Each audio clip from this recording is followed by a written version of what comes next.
Hope you're all very well out there in the big wide world. Nick Muir here in Brighton, Tasmania. Just thought I'd jump on today and talk about something that really is exciting me, and I mentioned it the other day when I did a live, was this book by James Clear called Atomic Habits, and he talks about the 4 laws of behavioural change, or the 4 things that will drive you to either pick up a good habit or get rid of a bad habit. So those 4 things are a cue, a craving, a response, and a reward.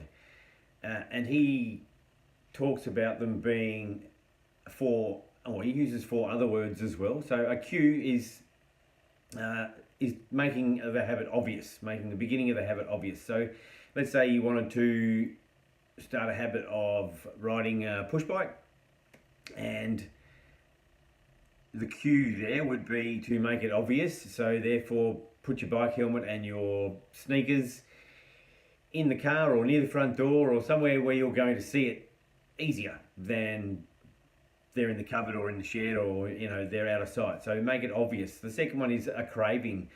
He talks about making it attractive. So that sort of means it means exactly what it means. It means there needs to be some sort of a craving, or so let's say you wanted to ride a push bike, you wanted to create that habit because you wanted to increase your health, you wanted to increase the longevity of your life, so that makes it attractive. Now, this can apply to all sorts of habits, obviously. The third one is the response. So in regards to the response, you should really try and make it easy. So in regards to the push bike, don't try and push out 100 Ks all at once. That's not easy. So little steps. Start with 5 Ks. And then the last one is, it needs to be satisfying. So give yourself a reward after you've achieved that, or after you've done the habit. So it could be, I'm going to sit down and watch TV for half an hour, I'm going to watch my favourite show, or I'm going to have a really long shower and pamper myself, or I'm going to have a beer. So it's really interesting when you put all those things together, and it really does make sense. To create a good habit, you need to have a cue or make it obvious. There needs to be a craving, and it has to be attractive.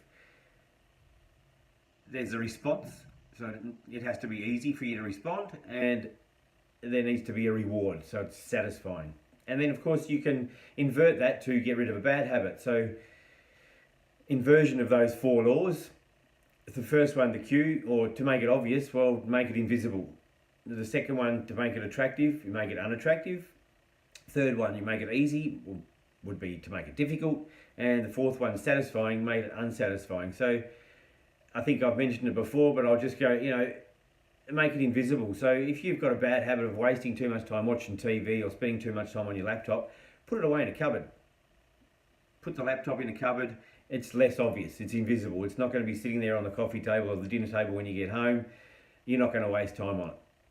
And make it unattractive. So, he talks about with the TV in regards, unplug it from the wall, or take the batteries out of the remote control. That makes it unattractive.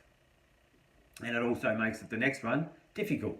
So, and he talks about taking the TV off the wall and putting it into a cupboard. That makes it exceptionally difficult and unsatisfying. So it's definitely unsatisfying to get that out of the cupboard as well. So I hope that all made sense. Thanks so much for jumping on. And it really is, behaviour is driven by the desire to solve a problem, good or bad.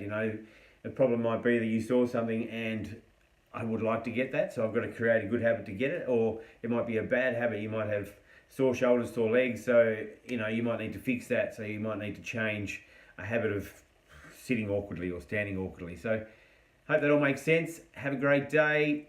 Talk to you soon.